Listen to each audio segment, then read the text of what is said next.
I just want to do God's will. What you're seeking is a blessing from God. You must expect a miracle. You have the power of choice. Believe on the Lord Jesus Christ. Welcome to Life Today Live. I'm excited to have you here today or whenever you're watching this program. And I'm going to start by reading something that could actually get me banned on the social media platforms that I'm grateful to be on. It's not that I'm not trying to, poke them in the eye. It's just that I've seen this censored or fact-checked and some covered up, things like that on some of the social medias. And so I'm going to do my best to abide by their policies, but to also bring you the truth. And the matter at hand has to do with recent legislation. And so I am going to literally show you the website. That's it. Kind of dull, right? But that's the California legislator website at legislature.ca.gov. And I'm showing that because this is Assembly Bill 2223, which is introduced on February 15th, 2022, this year.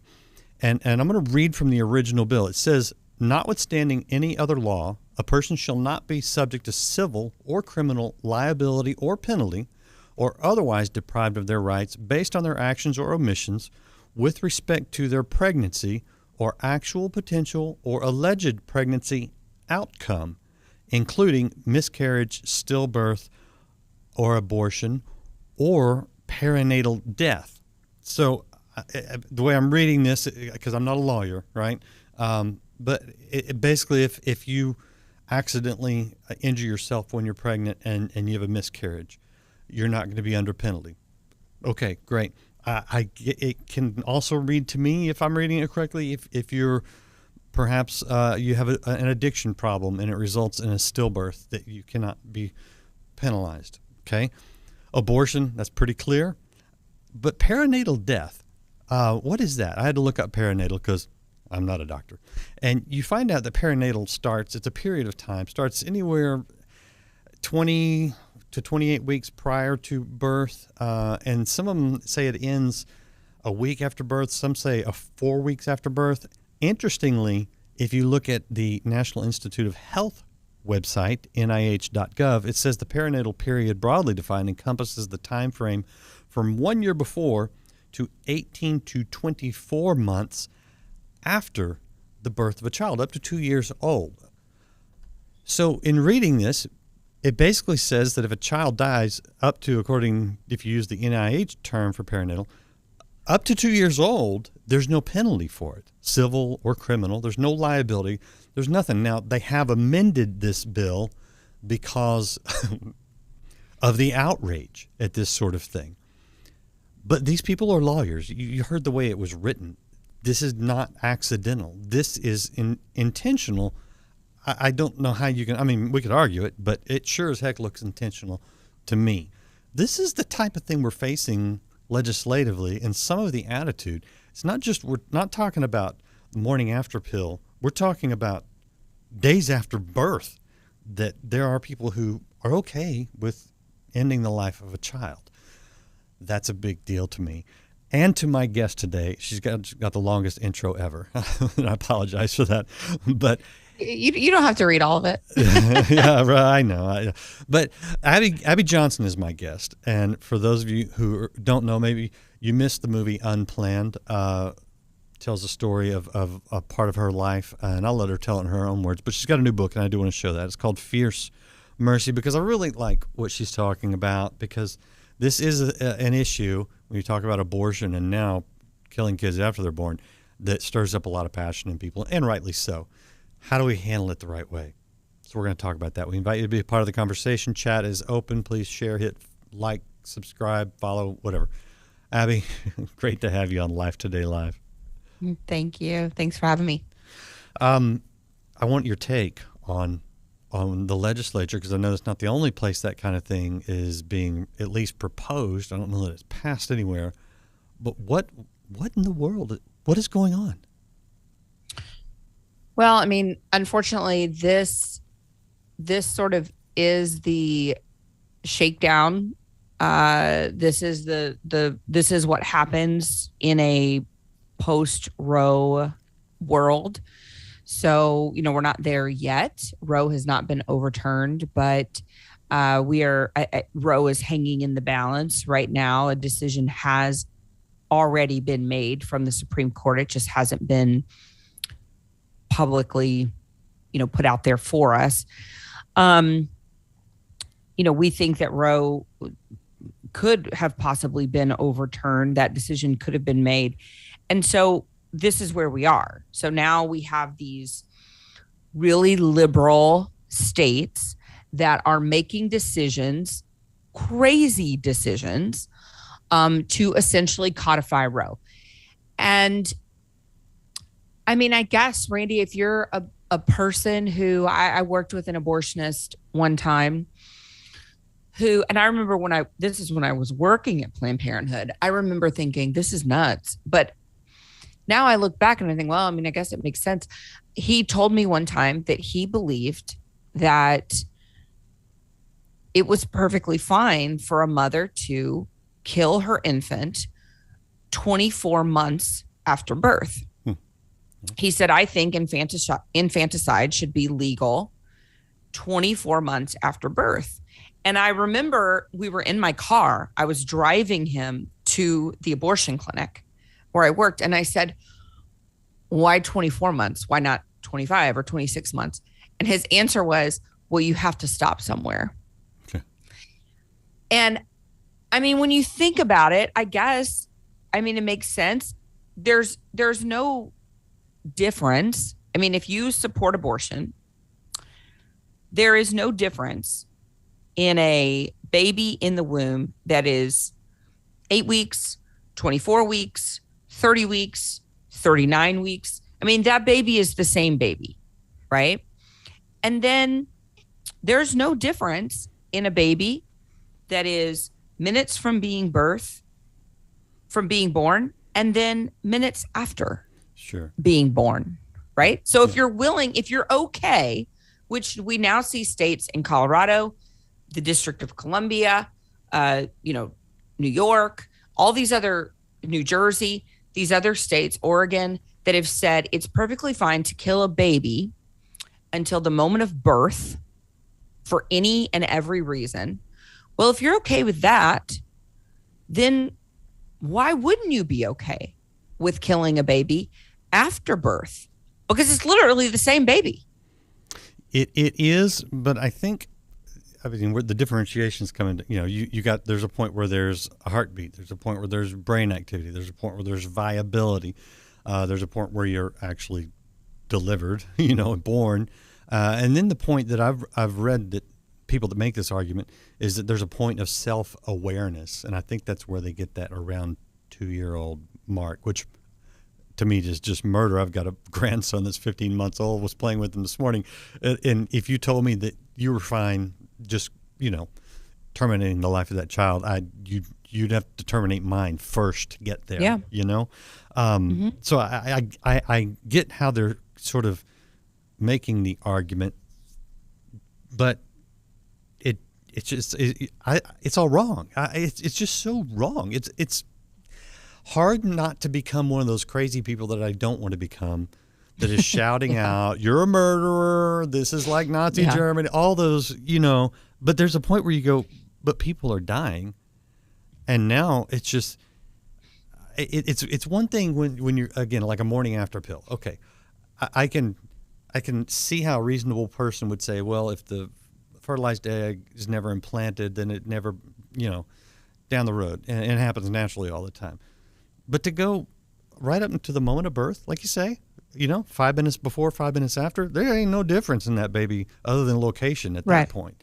Right. So we have to draw a line somewhere. Your friend was right, but we're so far beyond where that line should be drawn that it's disturbing. And I know there's hope, and that's why I got you on, because I got to hear some of the hope. Well, I think that we're at a point now where the good news right now, honestly, Randy, is that the left has swung their pendulum so far to one side that people are going, wait, this is nuts. I mean, like people that maybe were more moderate, or I mean, I've had people that were pretty adamantly for abortion, email me and go, wait, this is crazy. Like what's happening is crazy. Right. And I think that people are starting to wake up. It was one thing when I started working at Planned Parenthood 20 years ago, the idea was, well, we keep abortion safe, legal, and rare. That was an argument that I think a lot of people could sort of get behind, right? There was an argument where people, even, sort of moderates or even more conservative people, were like, well, yeah, of course. Like everybody wants abortion rare, right? I mean, that was sort of an argument that I think worked. And I think it got a lot of people on board. But now you've got, the former president of Planned Parenthood saying, well, abortion services are just as important as cancer screenings. Right. You've got them now so radicalized, and now it's like abortion on demand, abortion for any reason. If a woman's had 15 abortions, that's perfectly fine for us. That is such a turnoff to people. And it's such a far cry from where they were 20 years ago with this safe, legal, and rare, which we know that was a lie too, but it at least sounded better right, to the public, and it could get more people on board with them. But now they're so far removed from that talking point.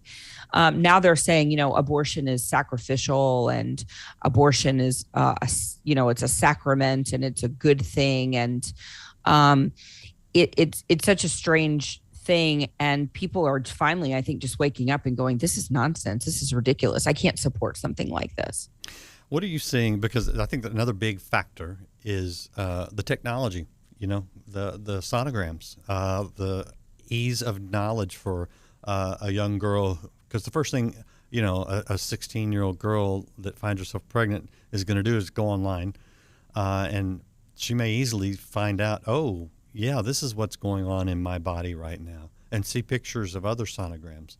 How much do you think education is helping our case? Because I do think science is on our side. I think it helps tremendously, particularly for young people. So what we know based on research is that this current generation, so this generation Y, I think it is, they are the most movable when it comes to abortion. And I think one of the reasons for that is because, and this is sort of like my 15-year-old daughter's generation, a little bit older. So, if you ask my daughter, what's the first picture of yourself, that your parents have, she would say, my ultrasound picture, right?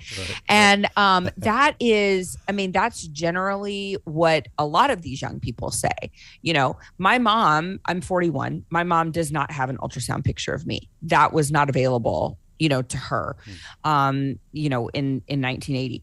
But now, people like me who have had children, that is available. So my daughter has seen ultrasounds of her 7 other, brothers and sisters. That makes a huge difference to these young people, because they look at these ultrasound images and they go, well, okay, that was me then. It's still me now. Right. And so I think that technology, that ultrasound technology, makes them incredibly movable on the issue of abortion. And I think also just the fact that I can go to anybody in my daughter's class, right? And she's in high school. I can go to anybody in my daughter's high school and say, look at this baby that was born at 21 weeks. And they can look at that baby. They can look at pictures of a baby that was born at 21 weeks. And I can say, this baby is alive. This baby is thriving. This baby is healthy. Now, I want you to understand that in almost every state across the country, it's legal to kill this baby for any and every reason. Mm-hmm. To them, that is shocking. That's horrifying, as it should be for all of us. And that's a very movable point for them as well, because medical technology has gotten to the point now where viability is no longer 30 weeks. It's no longer 26 weeks. It's no longer 24 weeks. Now viability continues to move, earlier and earlier and earlier as medical technology advances. And that's a huge point of movability for young people. Yeah. And like I say, I think it's one of the most powerful ones, and one that us pro-lifers need to just embrace. I want to get to your book, Fierce Mercy, available now. Give us a little bit of an overview, because this has got some interesting things that I want to discuss. I really, again, like what you're laying out here, but I want to hear it from you. What's your sort of overview? What are you trying to accomplish in this one? Yeah. So I wrote this book really for everybody. I mean, my first two books, Unplanned, The Walls Are Talking, and The Walls Are Talking, those two books were really about pro-life, right? Those two books were really about the abortion industry. Unplanned talked about me going, my story in and out of the abortion industry. The Walls Are Talking talked about stories from inside the abortion industry. And certainly this book talks about the pro-life movement for sure, because that's my life. That's what I do.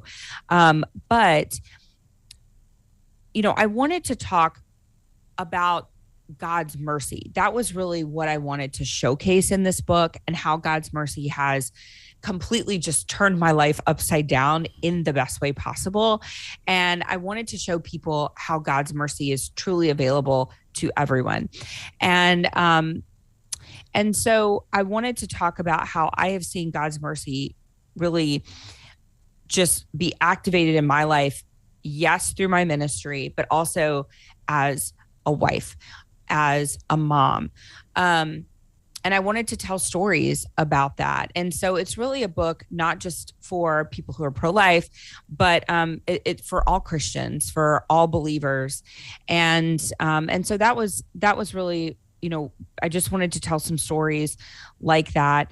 And I always tell people, if God can forgive me of my past, someone who has had two abortions myself, someone who has, helped to facilitate over 22,000 abortions, he can forgive you of anything that you have done. And I wanted to put that on display, and I wanted to show people how that happened in my life, how I accepted God's forgiveness in my life, but also, how I live with what I've done with, God's forgiveness still in my life, and how we can make a good work out of what we have done in our past with God's help. Yeah.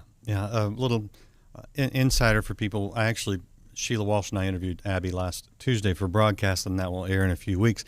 There were a couple of questions after our program, though, that we discussed, and one that I wanted to ask you that we ran out of time, unfortunately. But one of the questions that we kind of had was, how do you get to the 22,000 number? Because that sounds almost humanly impossible just to tally it up. Does it have to do with your facility or Planned Parenthood as a whole?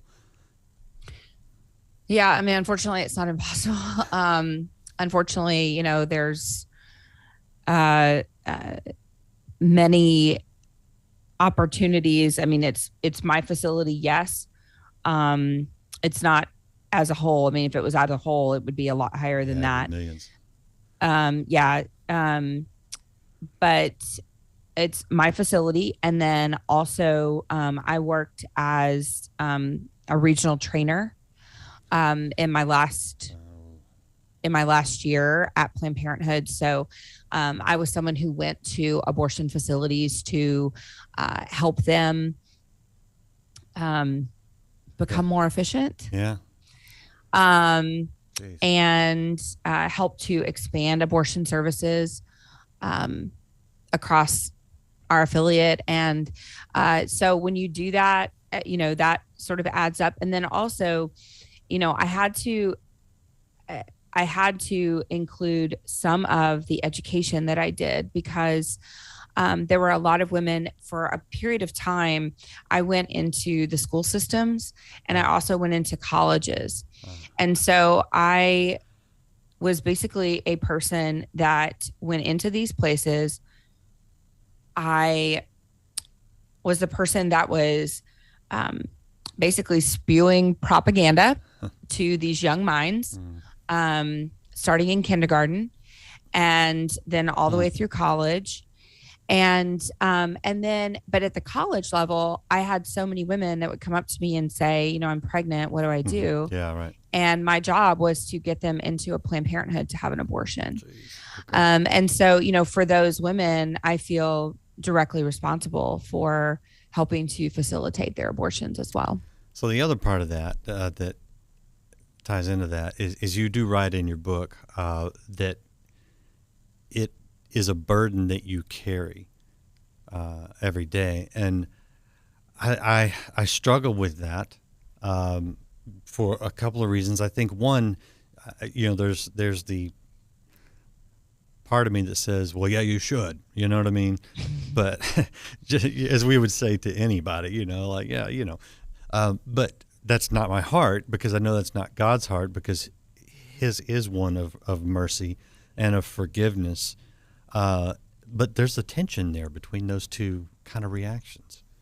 I'm curious just how, you know, you don't get dragged one way or the other, you know, one where you're just weighted down by your past, and then the other where you're like, well, you know, God forgave me, no big deal.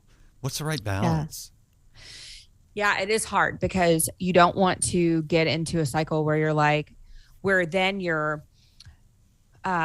prompted to get into a habit, which is also a sin, which is this sort of idea of presumptive forgiveness, where you're like, well, I'm just going to do what I want because God has forgiven me. Right. God will forgive me. Right. And so there is a tension there. There is a balance. For me, I can just speak to sort of my own life. I do carry this burden of what I have done, and also what I failed to do during those 8 years. And even before that, I mean, honestly, if I'm honest, I didn't, you know, go to bed one night, this good Christian kid, and then wake up working in an abortion clinic. I mean, there were things before that, right, that led to that decision to work in an abortion clinic. And so I would say that the tension and the balance is this for me. I live with that burden intentionally, not forgetting what I have done intentionally, but I don't live with shame. I don't live feeling bad about myself because of what I have done. You know, God has taken that shame away from me. But I wake up every day and intentionally give that burden to the Lord and say, okay, God, what would you have me do with this burden every day? You know, I want to give you this burden that I have so that I'm not overwhelmed by it, but that I don't forget what I've done, because I want you to do something spectacular with it. Yeah. I want you to get the glory for where you have taken me from. And I want lives to be saved. I want people to come to know you. And I don't mean just physical lives, but I want eternal lives to be saved. And so that's sort of the balance. I don't want to forget, but I want him to do something really, really incredible with it. It reminds me of this dude in the Bible. His name was Saul, and then it became Paul. And I'm serious, you know, because I mean, he killed Christians, persecuted Christians, and God turned him around and used him. So I think that's sort of the hope for anybody who's made any kind of mistakes, that thinks, you know, I've done things that God can't use me. Yeah, no, you're exactly a great candidate, actually, you know. So that's interesting. I appreciate you letting me ask that, because that's a tough one. That's a tough question. So I want to get to some of the things that, again, in the book, because they show examples of what this fierce mercy looks like, because you've done a lot of creative things, and you go where you want to go. We can talk, and then there were none. We can talk Times Square. We can talk some of the other outreaches that are part of the Pro-Love Ministries. What to you exemplifies God's love and mercy expressed to people who are doing things that we know are just wrong, and in our human flesh sometimes just think, abominable, right? What are what's some of the mercy that you get to walk in? I think one of the coolest stories in the book is a story about a woman named Adrienne Moten. And she was actually a woman who worked at Kermit Gosnell's clinic. And some people may or may not know that name, Kermit Gosnell. He was an abortionist who is now serving a couple life sentences in federal prison for killing babies after they were born. And she was actually, several people that worked at his facility were convicted of crimes, felonious murder and various other things because of their association and work with him. And when all of that happened, I was very discouraged by the reaction from the pro-life movement, the way that people were reacting to the workers and even Gosnell himself. I mean, the things that he did were, of course, abhorrent and terrible. But I didn't see any call for, we hope that he has a radical conversion to Christ, right? I mean, I didn't see any of that. I didn't see any prayer for him. Of course, I mean, be angry at what he's done, but let's also pray for his soul, right? Let's pray for conversion. I didn't see any of that.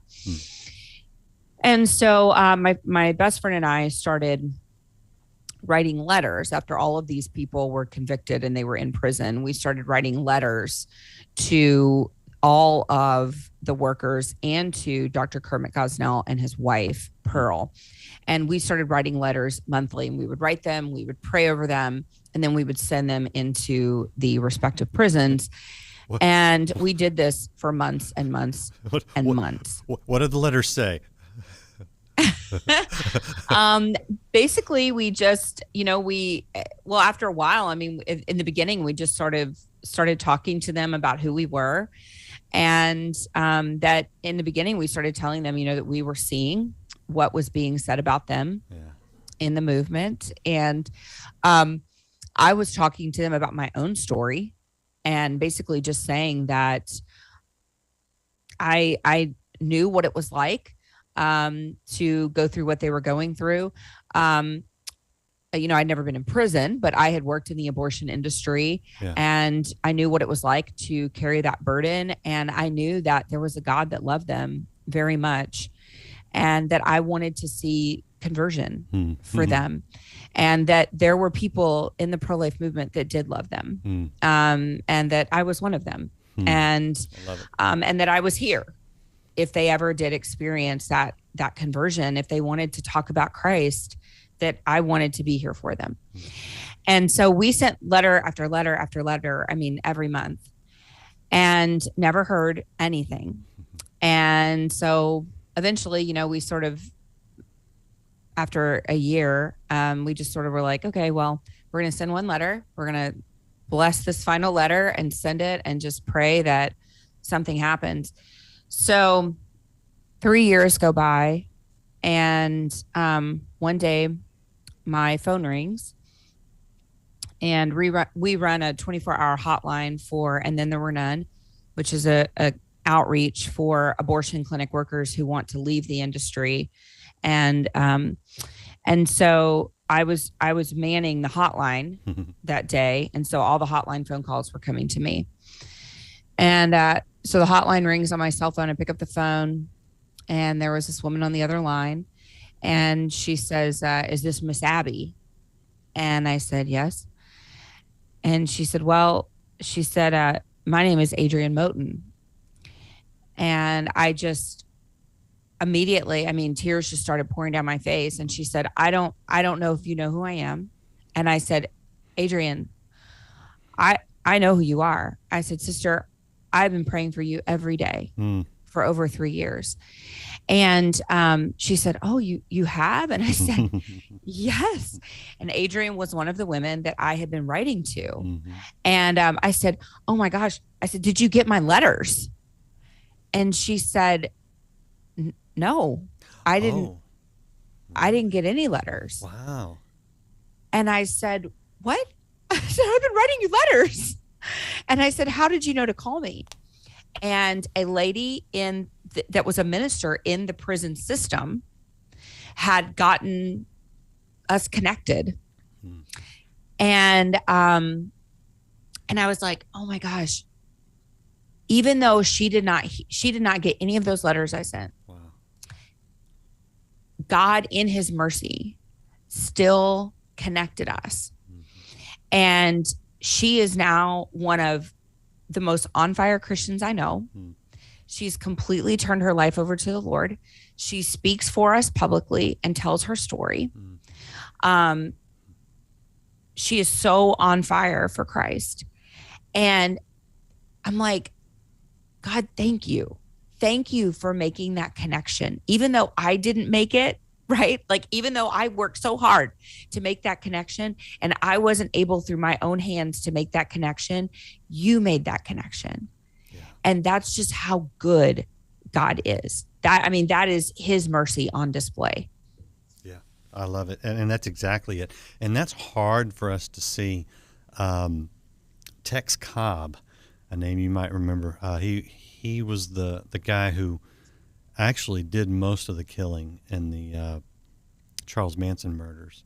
Right. He's been a minister out in California prisons for decades now. He actually watches Life Today.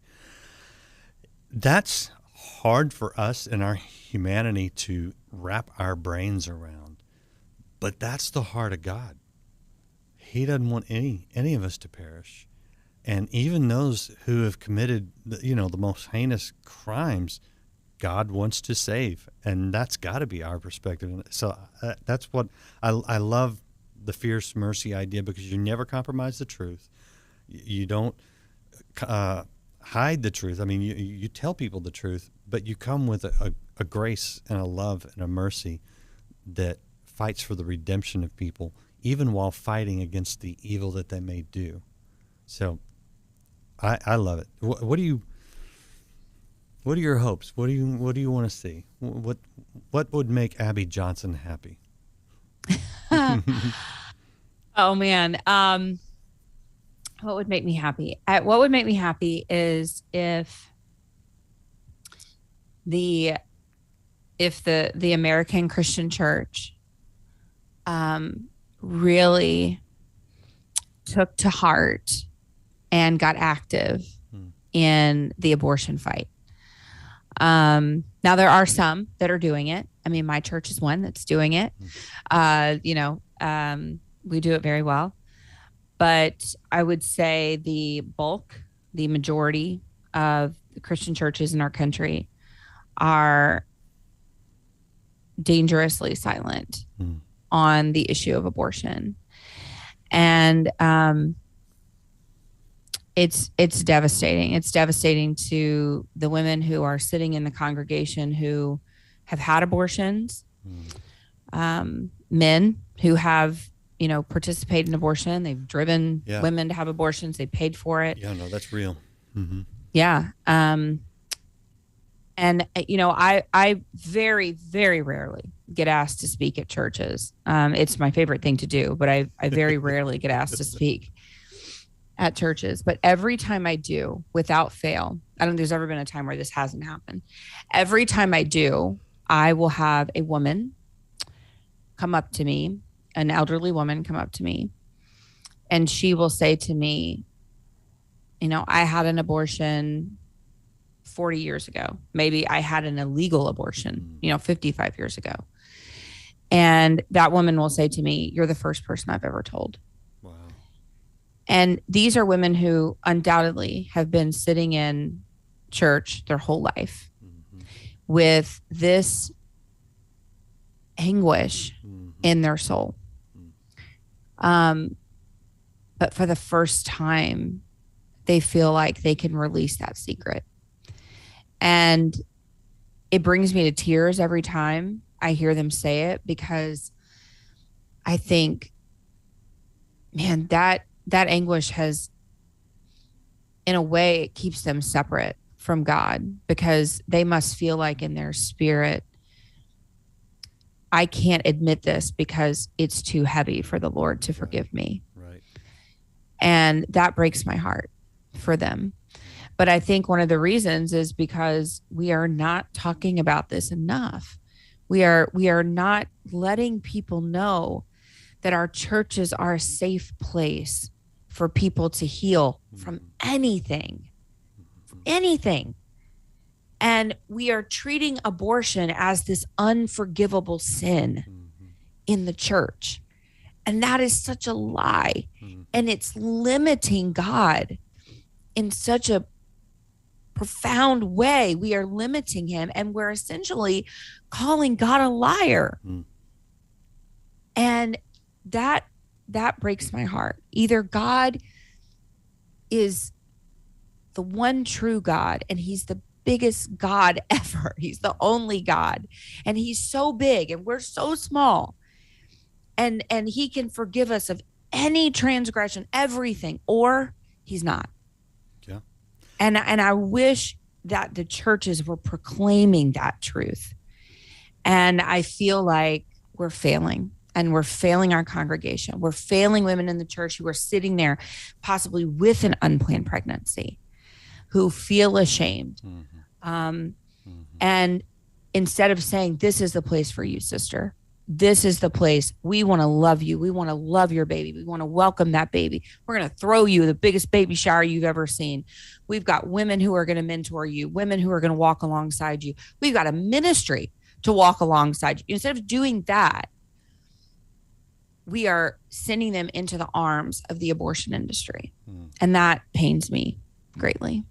Yeah, because Lord knows their arms are wide open, whether it's, and we know it's not real love, real compassion. It's not godly compassion, but their doors are open, always open to them. We've got to be that. We've got to be that too. I hope I'm not overstepping, and you just tell me if I am, because here's what I see when, you talk about the church not being a safe place for that, and there's a comparison. I think a little bit. They're not the same thing. I'm not going to pretend they are. But when someone has been abusive in a church, and then you have the victims of the abuse, and the abuser repents,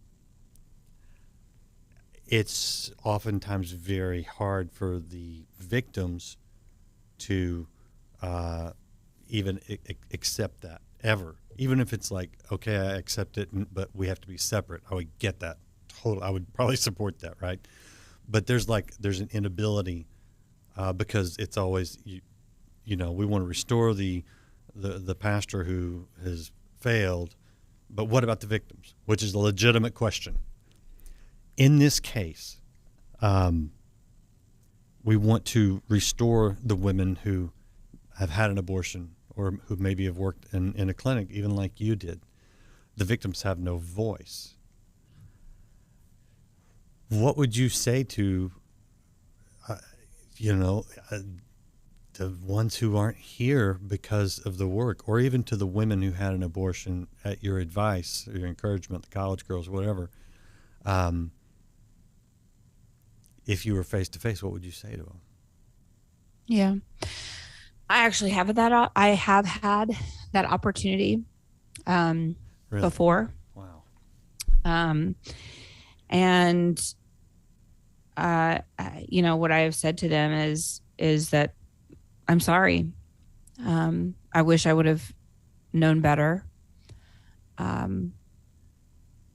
If I would have known better, I would have never been in that clinic in the first place. Yeah. If I would have known better, I wouldn't have taken the lives of my own two children. I would have actually helped them. I wouldn't have made the implication in their lives that they weren't strong enough to be mothers. I would have provided them with support, but honestly, I wouldn't have been there in the first place. I think a part of the reason I hesitate with even that line of discussion is because what I don't want to do is heap any guilt and shame on you, because I don't think there's anybody that could feel the weight of it more than you do. Yeah, no.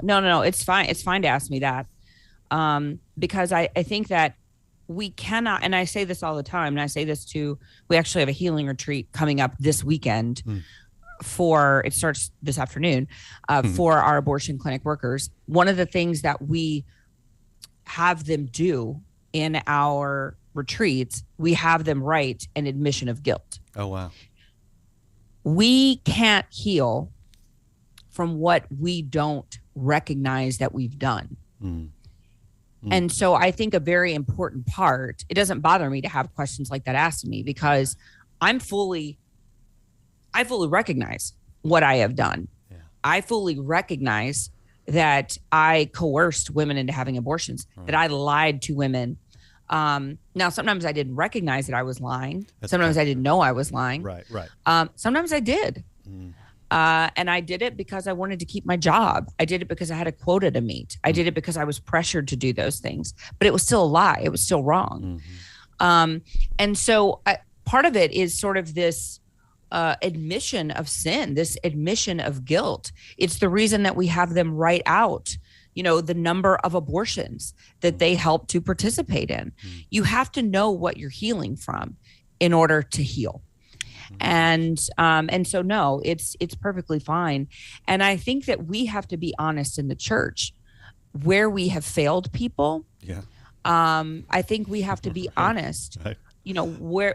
How we have hurt people, and then how we move forward, in that hurt. How do we reconcile with people? And I think we also need to recognize as Christians, particularly with abortion, is that there is a primary victim of abortion, and that is, of course, the preborn child. That is the primary victim. We can never stray away from that. But there are many secondary victims of abortion. And the woman who's being coerced into having an abortion, the woman who's being told you're going to be kicked out of our home by her parents if you don't have an abortion, the woman who's being pressured into having an abortion by her boyfriend. 73%, according to the Elliott Institute, 73% of women who have abortions felt forced or coerced into having an abortion. Those women are certainly secondary victims to abortion. There are sometimes many victims, secondary victims of abortion. And so I think that we have to recognize that. We have to recognize that many people are hurt by abortion. I chose abortion twice, but many people have been hurt by that decision.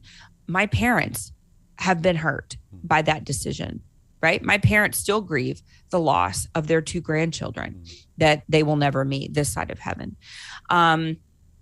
My children grieve the loss of their two siblings that they will never meet this side of heaven.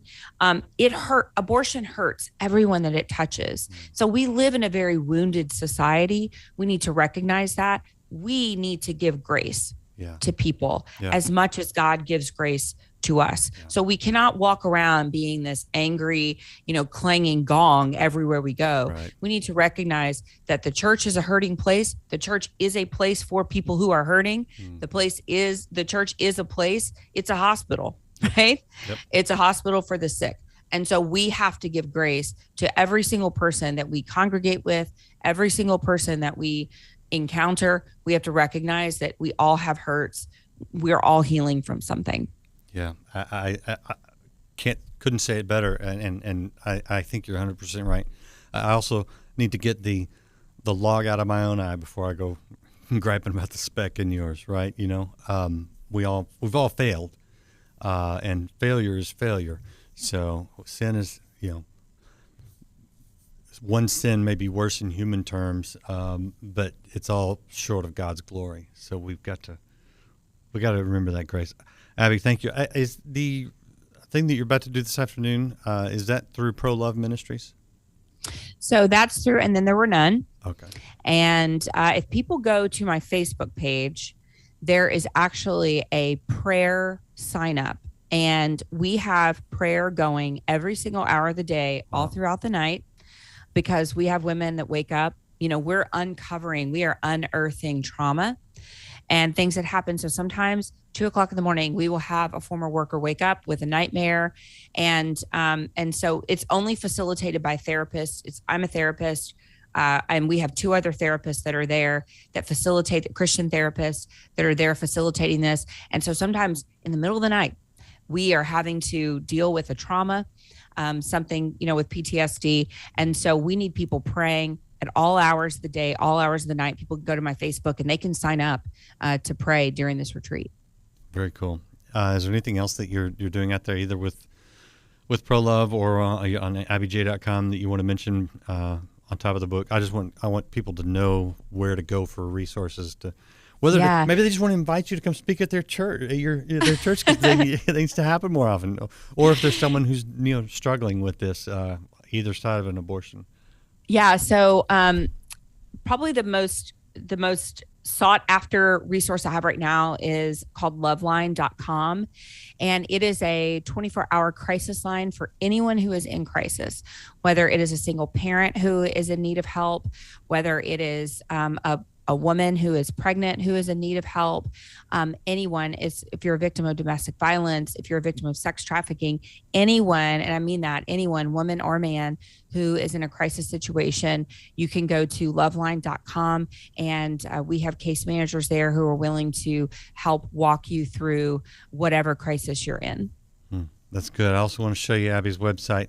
It is abbyj.com, and you've got lots of great videos and stuff, and her books. So yes. She's not out here pushing on the book, so I'll do it for her and say thank you, Abby. I appreciate your time, and I appreciate the grace to allow me to ask some tough questions. I want to understand so that I can be in hopefully a better position to encourage and help people and make people think a little bit, right, with some of the tough questions. Anything else I missed that you want to add before I let you go? No, I think that's great. Thank you so much. Thank you for asking the hard questions, because if you have the question, other people have the question, and I'm always open to answer. So yeah, it's true. And it takes, you have to be in a healed position to even answer that question, to have thought through it and not feel wounded again by it. So that's a good thing. Yeah. Woo, what a program, right? Hit share or like or follow. If you know somebody that's had an abortion and doesn't know what to do, especially if they're a Christian now and they're like the woman who doesn't want to admit it, this would be, I think, a real good place to start. Share this interview, share Abby's resources. Of course, check out the book Fierce Mercy. We gotta be good at this, people. We're God's ambassadors on this earth for healing and wholeness, because that's what He wants for every one of us. So appreciate you guys hanging out, watching. We've got more, so join us again next week. We'll see you again next time here on Life Today Live. Most of you all the time want what you want. What you want. You love yourself. What is a man profit if he gain the whole world but lose his soul?